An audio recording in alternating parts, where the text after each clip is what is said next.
This is yet another design by Maxime Godfrey, using only virtual analog waveforms.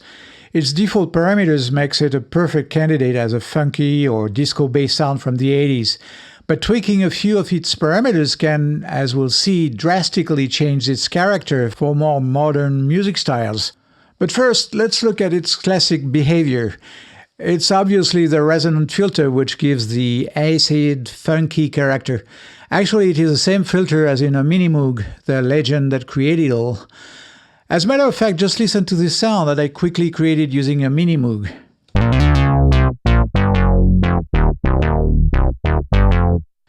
Okay, they are different, slightly different, but you get the idea, right?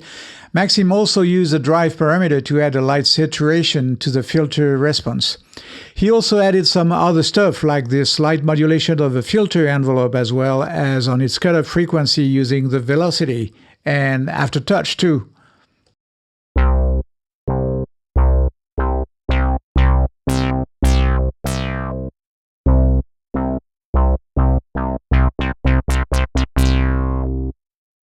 And there is more, but let's not get ahead of ourselves. So let's look first at the three oscillators in Engine 1. There is one square wave plus two sawtooth waveforms, one which is 1 octave lower and the other 1 octave higher than the square wave.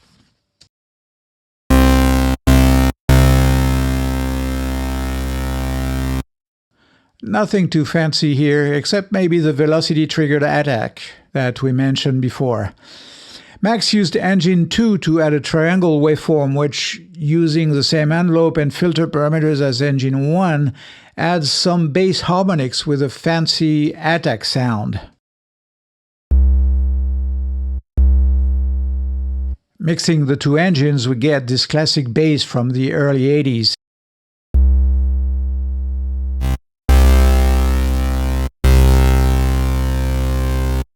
Then what? Well, then, as always, you can add stuff that can be controlled by the macro knobs. For instance, a chorus effect with macro 4.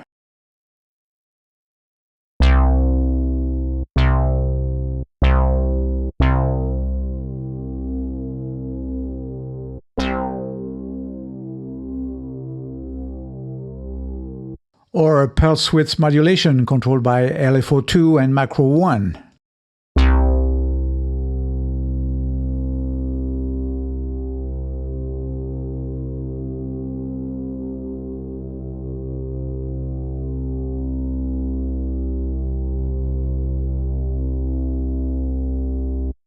Or this crazy effect modulating the filter volume and cutoff using envelope 3 and a custom function.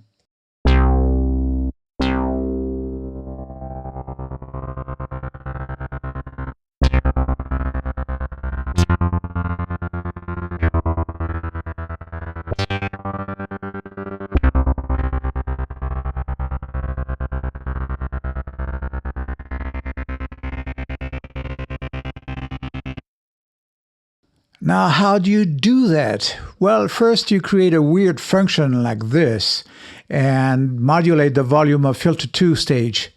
What, you say, but filter 2 is not enabled. And you're right, but that just means that the second filter is bypassed.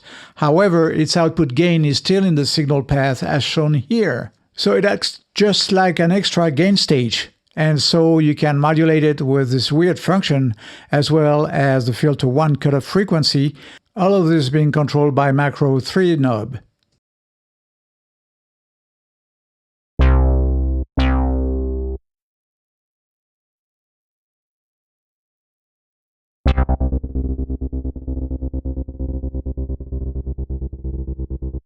The second interesting part of this effect is its attack, controlled by the same macro knob to modulate even more the filter 1 cutoff during the beginning of the effect using envelope 3.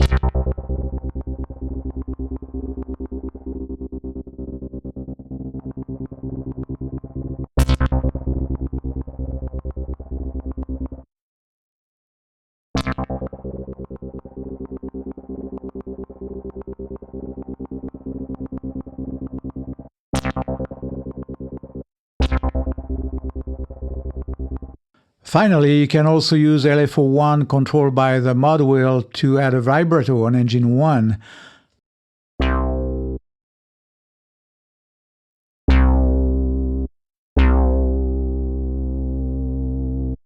Or even LFO3 to create a pulsating effect on the sound using the amp modulator.